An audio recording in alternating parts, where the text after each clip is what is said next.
My name is Andie Thompson. I work at Oregon Health Science University, and I was part of a holistic lifestyles behavior change team. And our program was called the M3 program, Meals, Mindfulness, and Moving Forward. I have training in public health nutrition and have worked in the food system as well as in clinical research in different capacities. My role with that program was as a program manager. I helped tie in the community-based components and bring in different stakeholders and help design out the program as a very youth-driven, innovative program that was multimodal and engaged on a community level. So with the M3 program, we partnered with ESA, the Early Assessment and Support Alliance of Oregon. And in doing that, the early detection component was really already a part of the ESA storyline. So our role was to provide a supplemental program that was lifestyle training based, mostly for people in the stages of recovery, although it was open to anyone, whether it was high risk or in the throes of mental illness experience or in recovery. Our goal was to reduce the effects of cardiovascular metabolic disorders and the socially stigmatizing experiences that young people experience when they have a first onset of psychosis. In doing that, we taught mindfulness and we taught nutrition education and hands-on cooking skills, and we engaged in a variety of really fun physical activities where we had people from the community actually come in and teach these activities to young people. There's a theory being represented here about relationality between people in the mental health experience when you enter care, and how that informs the identity that you then leave with or embody when you're in a care setting. And we found that in our program.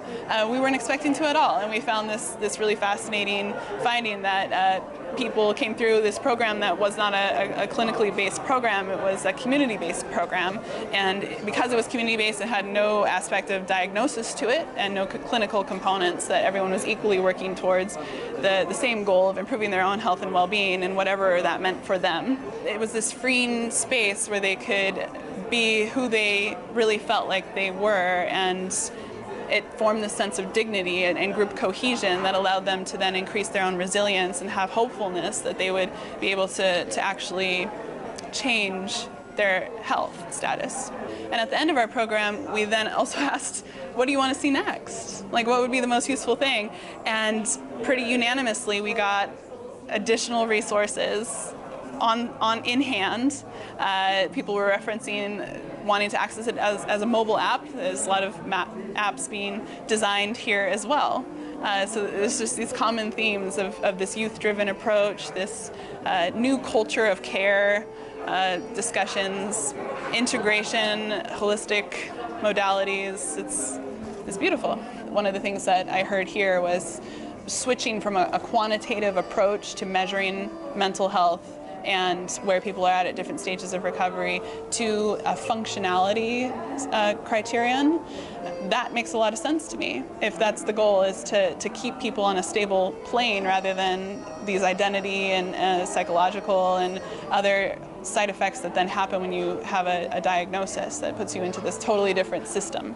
If you look at the functional components, does someone live independently? Can they continue to live independently? Let's focus on that rather than this diagnosis. Let's focus on keeping them independent. And if that's the goal, then it changes the lens that you then view that person through and the way that you treat them. Or if they have a job, let's make sure that they can maintain their job. Like, if that's our focus, then we'll create the policies, the social policies around that occupationally that would then support the possibility of that, and then provide them with the services that they would need to keep them there.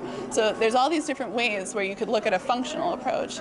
So I think that might be the future of where things are going that will help that process of shifting our culture of care.